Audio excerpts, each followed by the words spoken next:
Hello दोस्तों, जैसा कि मैंने आपसे कहा था कि कल से यानी मैंने कल आपसे वादा किया था कि अनसार्ड पेपर 2025-24 यानी 2025 के लिए मुझे अनसार्ड पेपर आपको हल कराएंगे, प्रैक्टिस सेट करवाएंगे। तो आज हम आपको 2024 का मॉडल पेपर आपको हल करवाएंगे, अनसार्ड पेपर हल करवाएंगे। देखिए, सबसे पहले हम आपको बता दें कि जो हमारा पेपर होता है 70 नंबर का होता है। 70 नंबर में 20 नंबर आपके बहुविकल्पी आते हैं। तो आज सबसे पहले हम 20 नंबर के बहुविकल्पी क्वेश्चन देखेंगे। जैसा कि इसमें दिया है पहला क्वेश्चन दिया है, यदि क्वेश्चन नंबर फर्स्ट की बात करें, यदि 26 यानी 26 एंड 156 156 का लासा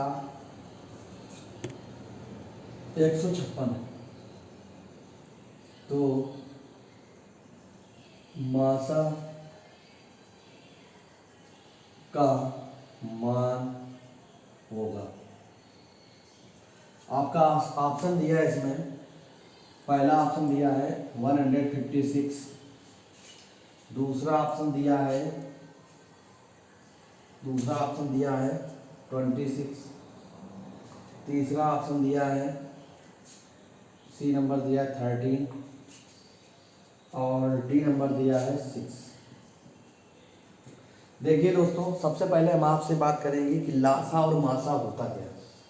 लासा होता है कि हाईएस्ट कॉमन फैक्टर, यानी ऐसी संख्या ज्ञात करनी है जिसका हम भाग दें इन दोनों में, ऐसी बड़ी से बड़ी संख्या ज्ञात करनी है जिसका हम इन दोनों में भाग दें और उसका भाग पूरा पूरा चला जाए। और लासा क्या होता है, दी गई संख्या का भाग हम जो हमारा लासा यानी निकलेगा उसमें भाग देने पर यदि भाग पूरा पूरा चला जाता है तो हमारी उस संख्या का लासा होगा वो छोटी से छोटी संख्या और ये बड़ी से बड़ी संख्या। अच्छा, तो इसको पहले हम हल करेंगे। इसका फार्मूला होता है कि पहली संख्या इंटू दूसरी संख्या इक्वल लासा इंटू मासा। लासा इंटू मासा। तो देखिए, इसमें कई टाइप के क्वेश्चन बन सकते हैं। आपको पहली संख्या देगा, दूसरी संख्या नहीं देगा, लासा और मासा दे सकता है। तो आपको जो भी दिया होगा उसको आपकी वैल्यू रखनी है। जैसे अभी आपसे मासा पूछा है तो हम क्या करेंगे, पहले संख्या क्या है 26 इंटू दूसरी संख्या क्या है 156 इक्वल लासा हमारा दिया 156 इंटू मासा हमारा दिया नहीं तो मासा निकालना है। सपोज करिए मासा दिया होता, लासा निकालना होता तो लासा को नहीं लिखते, मासा को लिख देते। जैसे संख्या पहली संख्या ना दी होती या दूसरी संख्या ना दी होती, तो इसी प्रकार हमें वैल्यू पुट करनी है। अब हम क्या करेंगे, देखिए जब भी ध्यान रखिए कि जब भी बराबर के इस साइड कोई संख्या होगी, इस साइड आएगी, उसके दूसरे पक्ष में जाएगी तो वो डिवाइड में जाएगी। तो ये जाएगा 26 इंटू 156 अपान 156 इक्वल मासा। तो ये 156 से कट जाएगा तो इसका मासा आ जाएगा आपका 26। तो इसका ऑप्शन नंबर बी सही हो जाएगा। कौन सा ऑप्शन सही होगा, बी नंबर सही हो जाएगा। मैं आशा करता हूँ कि ये क्वेश्चन आपके समझ में आया होगा। जो भी नोट करना चाहे तो नोट कर सकता है, नहीं नोट करना चाहेगा तो आगे बढ़ेंगे। देखिए क्वेश्चन नंबर 2, इसी का अगला क्वेश्चन आएगा। नेक्स्ट क्वेश्चन नंबर 2 तो हम देखेंगे। क्वेश्चन नंबर 2 हमारा आएगा, देखते हैं। बहुत साधारण, बहुत देखिए आप थोड़ा सहयोग करेंगे, अच्छे से मेहनत करेंगे तो आपकी मान चलिए मैथ में 90 प्लस नंबर आएंगे। आप बस हम जो हमारे द्वारा पढ़ाया जा रहा है उसको आप देखते रहिए और पढ़ते रहिए।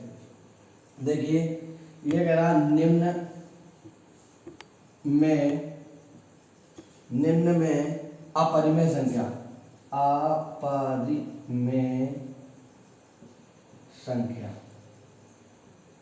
है। देखिए दोस्तों, अपरिमेय संख्या में क्या होता है, एक संख्या होती परिमेय, एक अपरिमेय। तो पहले हम आप बात करते हैं परिमेय की। परिमेय संख्या होती जिसको हम P/Q के रूप में लिख सकते हैं, P/Q के रूप में लिख सकते हैं।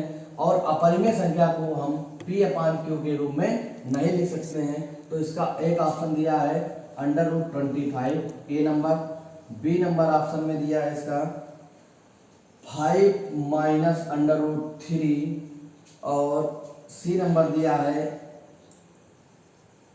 ए तथा बी दोनों और डी नंबर दिया है इनमें से कोई नहीं। देखिए हम बात करेंगे 25। अपरिमेय संख्या वो संख्या होती है जिसका मान शुद्धतम नहीं निकलता है, समझ रहे हैं, जैसे जिसका मान डाट डाट में निकलता है, जिसका आंसर नहीं निकल पाता है वो अपरिमेय होती है।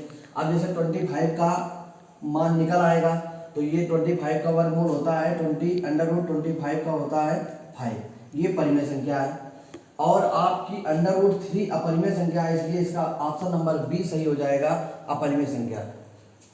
ये आपके समझ में आ गई होगी, ठीक है। अब क्वेश्चन नंबर 3 देखेंगे, अगला क्वेश्चन देखेंगे क्वेश्चन नंबर 3। जिस किसी को भी दिक्कत हो, कोई भी चीज़ समझ में ना आए, कमेंट कर सकता है तो अपनी उसकी कमेंट का हम अगले वीडियो में जवाब देंगे।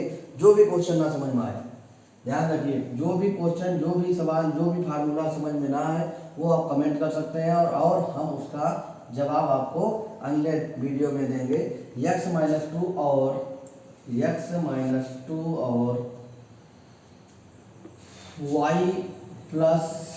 = 0 का प्रच्छेद बिंदु पूछा है। क्या प्रच्छेद बिंदु पूछ रहा है, तो इसका प्रच्छेद बिंदु ऑप्शन नंबर देखिए, पहले ऑप्शन देखिए, ऑप्शन नंबर 3 का दिया है -2, 6, बी नंबर में दिया है, इसका बी ऑप्शन दिया है 2, 0, इसका सी नंबर दिया है, सी ऑप्शन दिया है 0, -6 और इसका डी ऑप्शन दिया है 2, -6, 2, -6। देखिए प्रच्छेद बिंदु क्या होते हैं, x की वैल्यू जब कोई भी रेखा, जब दो रेखाएं आपस में प्रच्छेदित होती हैं वो प्रच्छेद बिंदु कहलाते हैं। तो देखिए इसको हम लेंगे x-2 = 0, तो x = 2 आ जाएगा। दूसरा समीकरण है y+6 = 0, तो y = -6 आ जाएगा। तो इसका प्रच्छेद बिंदु हो जाएगा। देखिए ये होता भुज, ये होती कोण, तो इसको आगे लिखेंगे, इसको पीछे, तो ऑप्शन नंबर डी हमारा ऑप्शन सही हो जाएगा क्वेश्चन नंबर 3 का। क्वेश्चन नंबर 5, इसके बाद क्वेश्चन नंबर हमारा आएगा 4। क्वेश्चन नंबर 4 देखिए, क्वेश्चन नंबर 4 में हमारा दिया है एक x1 a1 x b1 y + c1 = 0 तथा a2 x + b2 y + c2 = 0 का एक अद्वितीय हल होगा, का एक अद्वितीय हल होगा, अद्वितीय हल होगा। देखिए पहले, सबसे पहले तो हम ये समझेंगे किसका अद्वितीय हल होता है, किसका कोई हल नहीं होता और किसका अनेक हल होते हैं। तो सबसे पहले हम आपको इसके बारे में थोड़ा समझाते हैं, फिर इसके बाद आगे बढ़ेंगे। देखिए पहले थोड़ा सा समझते हैं कि रेखाएं हमारी तीन प्रकार की होती हैं, यानी रेखा जो होती है हमारे इसमें तीन होती हैं। एक होती है प्रच्छेदित रेखाएं, एक होती है समांतर रेखाएं और एक होती है समपाती रेखाएं। तो समांतर रेखाएं होंगी उसका कोई हल नहीं होगा। समपाती रेखाएं होती है इसके अनेक हल होते हैं और प्रच्छेदित रेखा का एक अद्वितीय हल होता है। तो समपाती रेखा का इसमें ऑप्शन पहले देख लीजिए, ऑप्शन क्या क्या दिया है। ऑप्शन दिया है a1/a2 इक्वल b1/b2 ए नंबर में। इसके बाद बी नंबर का ऑप्शन दिया है b2/b1 बराबर c1/c2। इसके बाद सी नंबर ऑप्शन दिया है इसका a1/a2 does not equal b1/b2। C option दिया है इसका डी c1/c2 इक्वल a1/a2। देखिए इसके समीकरण हम लिखते हैं तो ये आएगा a1/a2 does not equal b1/b2 और इसका समांतर का होता है a1/a2 equal b1/b2 does not equal c1/c2। इसका होता संपाती का a1/a2 इक्वल b1/b2 और इसका होता है c1/c2। तो हमारा ऑप्शन इसका सही हो जाएगा ऑप्शन नंबर सी, a1/a2 एक does not equal b1/b2। Question number next देखेंगे हम, क्वेश्चन नंबर 5। ये सब समझ में आ गया होगा। इसको एक लेक्चर में हम आपको रेखाएं और अच्छे से समझा देंगे। यदि किसी को भी दिक्कत हो तो कमेंट करिए, फिर मैं उसका वीडियो अलग से बना देंगे। देखिए क्वेश्चन नंबर 5। क्वेश्चन नंबर 5 में आपका आएगा समीकरण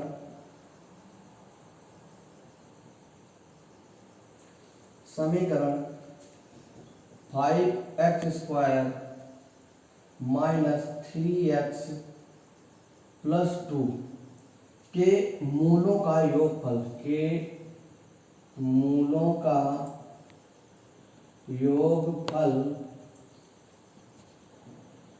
ज्ञात करो। देखिए यहाँ पे मूलों का योगफल पूछ सकता है, शून्यांकों का योगफल पूछ सकता है और अल्फा प्लस बीटा पूछ सकता है। इतना पूछ सकता है आपसे। और इसी में आपसे पूछता है मूलों का गुणनफल, शून्यांकों का गुणनफल के गुणनफल अल्फा डॉट बीटा। इतने क्वेश्चन यहाँ से बन सकते हैं। तो देखिए सबसे पहले हम क्या करेंगे, 5x² माइनस 3x प्लस 2 बराबर 0 लेंगे। हम लिखेंगे ax² plus bx plus c बराबर 0 से तुलना करने पर a बराबर 5 आ जाएगा, b बराबर -3, c बराबर 2। तो यहाँ से आएगा मूलों का योगफल, मूलों का योगफल बराबर माइनस के b/a। यहाँ पे वैल्यू b की दी है -3, तो -3/5। तो ये हो जाएगा माइनस माइनस का मल्टीप्लाई होगा, प्लस हो जाएगा 3/5। तो इसका ऑप्शन नंबर सही, इसके ऑप्शन नहीं लिखे थे, देख लीजिए ऑप्शन लिख दे रहे हैं। इसका ए नंबर ऑप्शन था 3/5, बी नंबर ऑप्शन था -3/5, सी नंबर ऑप्शन था इसका 2/5 और डी नंबर ऑप्शन था इसका डी नंबर -2/5। तो इसका ऑप्शन सही हो जाएगा पहला 3/5। अब यदि आपसे पूछ देता शून्य यानी मूलों का गुणनफल, तो लिखेंगे मूलों का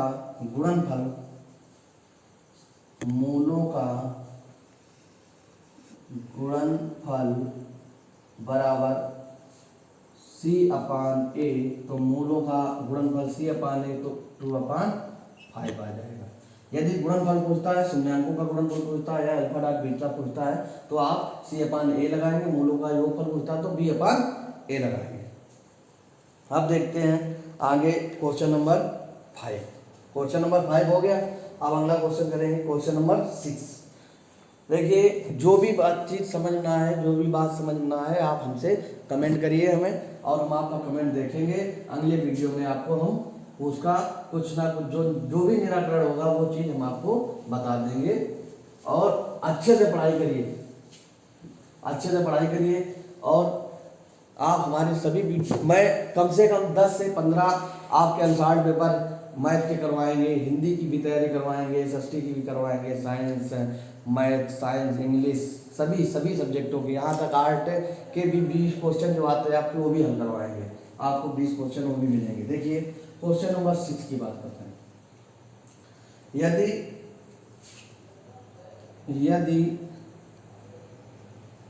शांत जल में नाव की चाल 8 किलोमीटर पर हावर है, 8 किलोमीटर पर हावर है, तथा धारा की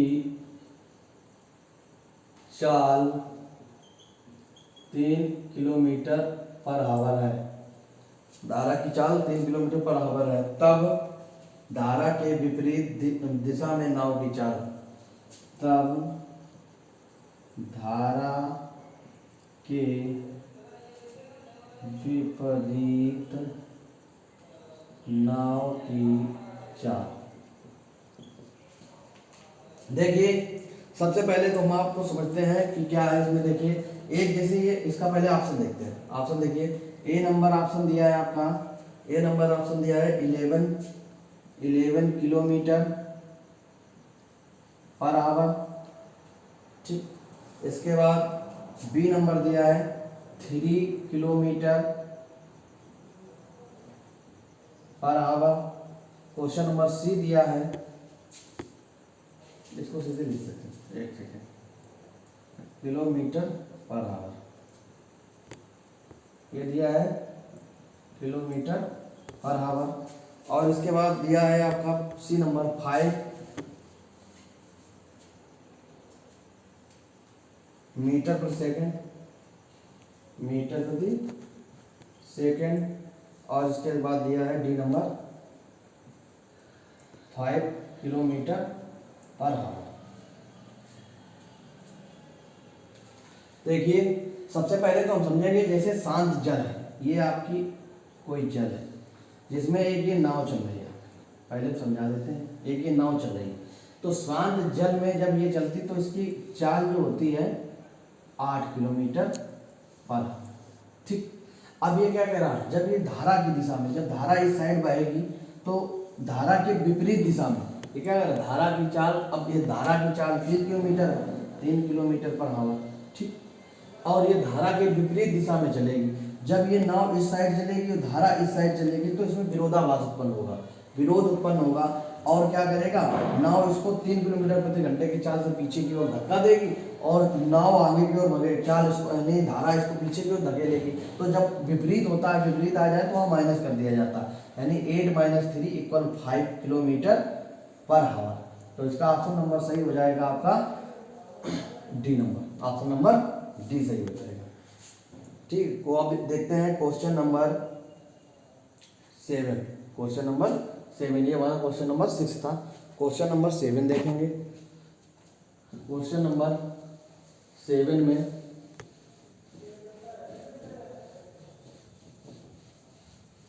क्वेश्चन नंबर 7 इसका जो आएगा, देखिए क्वेश्चन नंबर 7 है, यदि 20, x, 30 समांतर श्रेणी में है, समांतर श्रेणी में, तो x का मान ज्ञात करिए। तो x का मान ज्ञात करो। देखिए, जब समांतर श्रेणी की बात की जाएगी तो वहाँ सर्वांतर यानी समांतर श्रेणी में सर्वांतर सभी जगह समान होता है, तब ये हमारी समांतर श्रेणी बन जाती है। तो सर्वांतर निकालने के लिए क्या करते हैं हम, देखिए सार्वांतर जो इसका होता है यानी डी बराबर, ऑप्शन पहले दे लीजिए। ए ऑप्शन इसका पहला ऑप्शन है 20, बी ऑप्शन इसका है 30, सी ऑप्शन है इसका 50 और डी ऑप्शन है इसका 25। तो देखिए इसका सर्वांतर, तो डी बराबर होता है A2 माइनस A1 यानी दूसरा पद माइनस पहला पद, ठीक है। और इसके बाद जब हम इसका निकालेंगे तो ये आ जाएगा x माइनस 20, ये हमारा डी आया, सर्वांतर आया पहले। अब दूसरे का सर्वांतर, पहले इनके बीच का सर्वांतर इसके बीच का, तो इसका डी निकालेंगे जब तो ये जाएगा 30 माइनस एक्स। तो हम क्या करेंगे, जब हमारे सर्वांतर सेम होते हैं तो हम सेम सर्वांतर कर देंगे, तो ये आ जाएगा x माइनस 20 बराबर इक्वल 30 माइनस एक्स। एक्स का पक्षांतर करेंगे तो x plus x equal 30 plus 20, तो ये जाएगा 2x इक्वल 50, तो x इक्वल 50/2 कट जाएगा 25, x equal 25। Option number D हमारा सही हो जाएगा, करेक्ट आंसर डी हो जाएगा इसका। क्वेश्चन नंबर 8, क्वेश्चन नंबर 8 देखेंगे, ये देख लीजिए, आपको समझ में आ गया होगा। एक बार मैं फिर आपको बता देता हूँ कि समांतर श्रेणी में इनके बीच का जो सर्वांतर होता है वो सेम होता है। जब इसका मैंने सर्वांतर निकाला दूसरा पद माइनस पहला पद, अगले का निकालेंगे तीसरा पद माइनस दूसरा पद, वही मैंने किया। इसके बाद जब सर्वांतर हमारा बराबर होता तो मैंने सभी को इक्वल में कर दिया, समझ रहे हैं। अब देखते हैं क्वेश्चन नंबर 7 के बाद क्वेश्चन नंबर 8।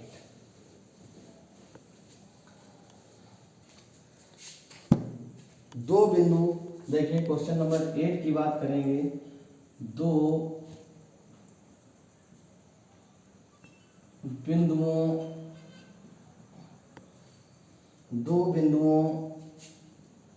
2,3 और 4,1 के बीच की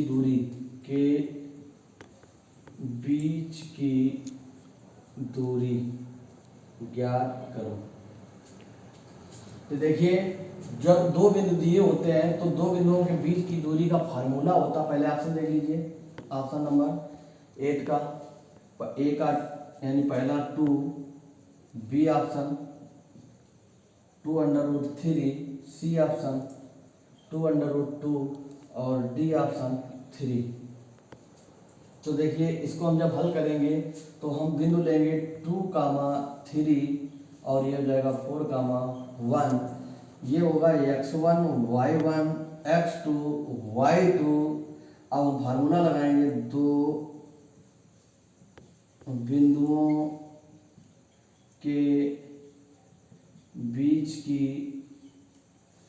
दूरी बराबर √x1 माइनस x2 का whole square plus y1 minus y2 का होल स्क्वायर। तो ये आ जाएगा √x1 द्वारा कितना है 2 माइनस 4 का होल स्क्वायर प्लस 3 माइनस 1 का होल स्क्वायर, ये आ जाएगा -2 का होल स्क्वायर प्लस 2 का होल स्क्वायर, ये हो जाएगा तुम्हारा 4 + 4 इक्वल √8, ये जाएगा 2√2। तो इसका ऑप्शन आ जाएगा 2√2, ऑप्शन नंबर सी सही हो जाएगा। समझ में आया, समझ में आया। मैं आशा करता हूँ कि आपको मेरी बात समझ में आ रही है। क्वेश्चन नंबर 3 देखिए, अब फिर इन्होंने पूछा है कि शून्यांकों का योगफल ज्ञात करिए।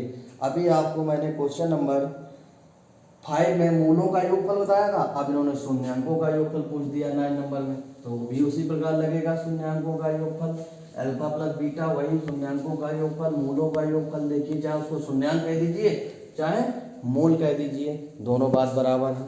तो देखिए क्वेश्चन नंबर 9 की बात करेंगे।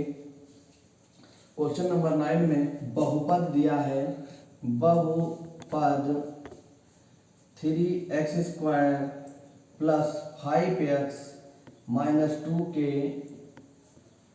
शून्यांकों शून्यांकों का योगफल है। ऑप्शन नंबर ए देखेंगे 5, बी देखेंगे -2/3, सी देखेंगे -5/3 और डी देखेंगे 3/5। देखिए अभी मैंने बताया था आपको किस मूलों का योगफल, चाहे शून्यांकों का योगफल कह दीजिए चाहे मूलों का योगफल कह दीजिए, बात एक ही है। लिखेंगे शून्यांकों का योगफल बराबर -ab/a। देखिए अब इसको हम लेंगे समीकरण को 3x² + 5x - 2 ax² + bx + c बराबर 0 से तुलना करने पर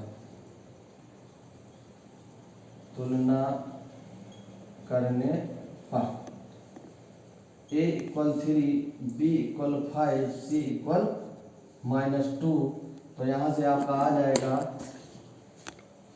-5/2।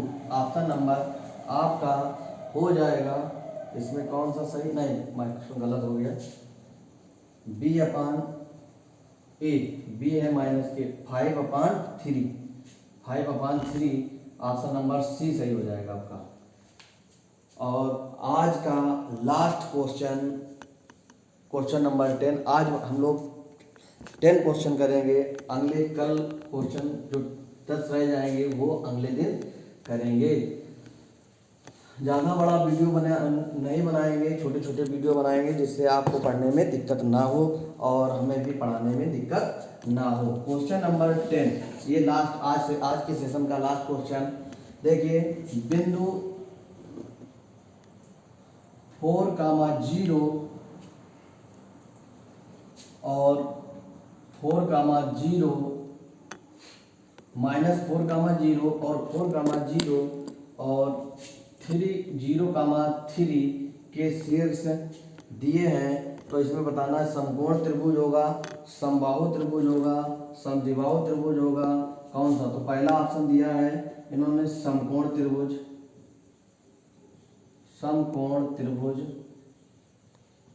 दूसरा ऑप्शन दिया है समद्विबाहु त्रिभुज।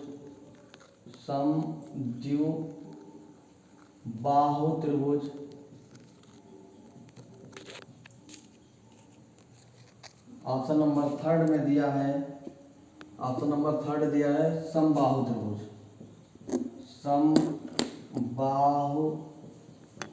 त्रिभुज। ऑप्शन नंबर 4 दिया है, ऑप्शन नंबर 4 में दिया है विषमबाहु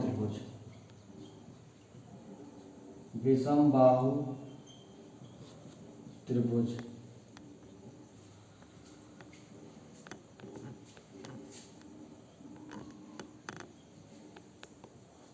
चलिए देखिए, तो हम सबसे पहले देखते हैं त्रिभुज लेते हैं, थोड़ा सा रफ बना लेते हैं फिगर, और एक इसका देखते हैं भुज लिखते हैं -4,0, इसका लिखते हैं 4,0 और इसको लिखते हैं 0,3।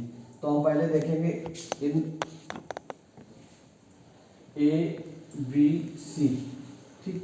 तो हम सबसे पहले आपको देखेंगे, इसमें क्या करेंगे, पहले हम AB के बीच की दूरी लेंगे, तो लिखेंगे AB के बीच की दूरी डायरेक्ट लेते हैं हम लोग। देखिए x1 हो जाएगा, x1 y1, x2 y2, x3 y3। तो देखिए x1 हमारा हो जाएगा -4 -0 का होल स्क्वायर प्लस 0 - 3 का होल स्क्वायर। ये हो जाएगा आपका 4 4 जा 16 प्लस 3 3 जा 9, √25 = 5 आ जाएगा। अब लेंगे AC के बीच की दूरी, साफ लिख देते हैं जिससे आपको समझ में आए। AC के बीच की दूरी, तो देखिए AC के बीच की दूरी जब लेंगे आपका आ जाएगा √-4 का स्क्वायर -4 माइनस 0 का होल स्क्वायर प्लस 0 माइनस, एक सेकेंड, -4 का होल स्क्वायर प्लस 0 माइनस 0 का होल स्क्वायर, ये आपका हो जाएगा माइनस के 18 का होल स्क्वायर, 18 का होल स्क्वायर प्लस 0, ये आपका आ जाएगा √64 इक्वल 8 आ जाएगा। अब देखिए, अब हम लेंगे BC के बीच की दूरी, और BC के बीच की दूरी निकलेगी आपकी, BC के बीच की दूरी √4 माइनस 0 का होल स्क्वायर प्लस 0 माइनस 3 का होल स्क्वायर, ये जाएगा 16 प्लस 9 25, और ये जाएगा 5। तो देखिए हमारी दो दूरियां सेम निकली हैं, इसलिए ऑप्शन नंबर समद्विबाहु त्रिभुज हो जाएगा। कैसा त्रिभुज हो जाएगा? समद्विबाहु त्रिभुज।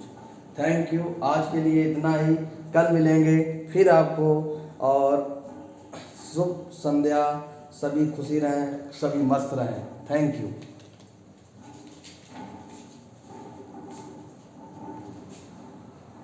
बंद है।